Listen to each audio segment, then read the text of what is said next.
I did hit that, right? Yeah, it's recording. Okay. Hey guys, What's going on? this is Josh. He was my very first student, my very first favorite student, my very first class. So he's 32 now. I am 56, and we're on South Beach. We're partying. We got to tell a story. Nobody believes these stories, but everybody thinks I'm full of shit. So I was his 8th grade teacher, and we stayed in touch, obviously, 19 years later.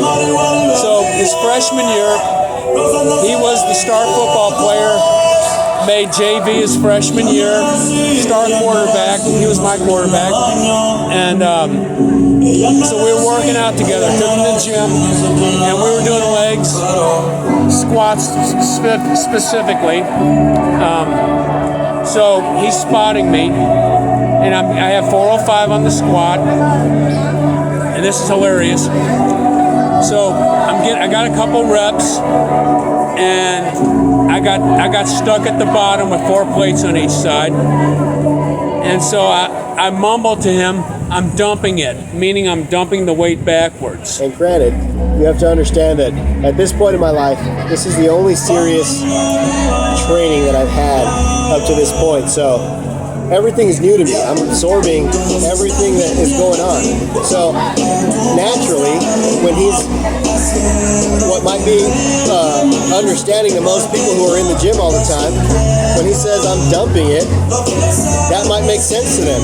But for a 14-year-old who has spent 0 time in the gym and is trying to squat somebody, for him to say I'm dumping it, I'm very confused about what he means about that. And I'm certain he probably didn't even understand it because I mumbled it. I got 405 on my back. I'm stuck down.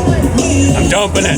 Dumping it. And he was like, 405, can't get up, using everything he's got, and he's probably not very articulate in saying I'm dumping it. And I asked him, I said, what did you say?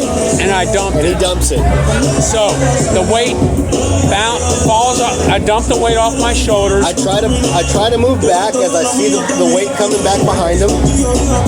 It bounces off the rubber mat and it strikes him in the knee. It bounces straight up. I don't move or react very quickly, and it literally, as you can imagine, my knees like this. That bar bounces, comes straight up, and falls right on my knees. So keep in mind, he was star quarterback. He was 6 foot tall in the freshman year, and I'm thinking D1 prospect, possibly NFL quarterback. It bounces off and it strikes him in the knee, and everybody thinks I'm full of shit.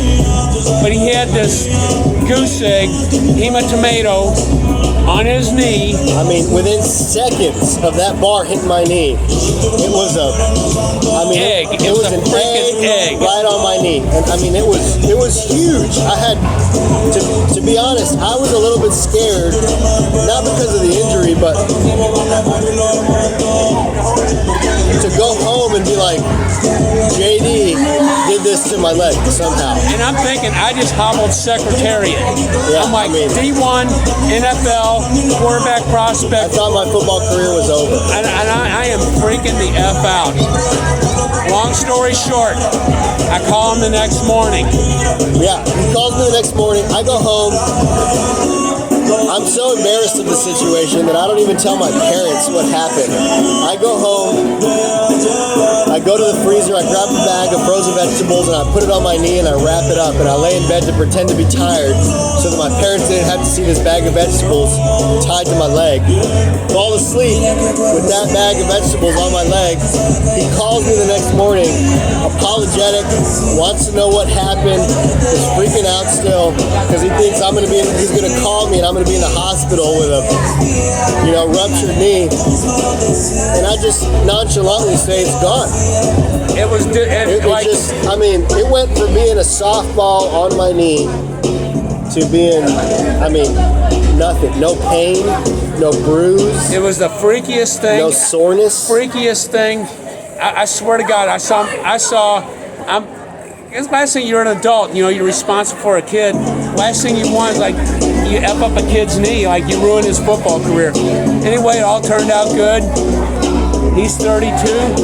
I'm 56. We're here on South Beach. We're in freaking South Beach at the Clevelander. Still in touch after 19 years. That's right. Ask somebody else who you know that's been in touch after 19 years. I bet you can't find one. Cheers, JD. Cheers.